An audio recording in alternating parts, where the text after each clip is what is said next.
ইতিহাসে আজকের দিন 15ই মার্চ। খ্রিস্টপূর্ব 44 অব্দে রোমান সম্রাট জুলিয়ান ছুরিকাঘাতে প্রাণ হারান। 1564 খ্রিস্টাব্দে মুঘল সম্রাট আকবর জিজিয়া কর বিলুপ করেন।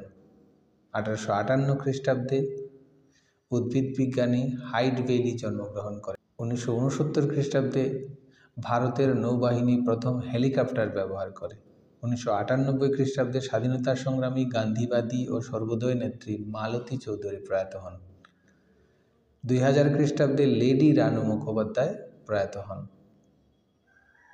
1877 খ্রিস্টাব্দে বিশ্বের প্রথম অফিসিয়াল টেস্ট ক্রিকেট ম্যাচ খেলা শুরু হয় অস্ট্রেলিয়া ও ইংল্যান্ডের মধ্যে মেলবোর্ন এসিজি স্টেডিয়ামে। 1904 খ্রিস্টাব্দে সাহিত্যিক অন্নদাশঙ্কর রায় জন্মগ্রহণ করেন। 1906 খ্রিস্টাব্দে মোটর গাড়ি কোম্পানি রোলস রয়েলস প্রতিষ্ঠিত হয়।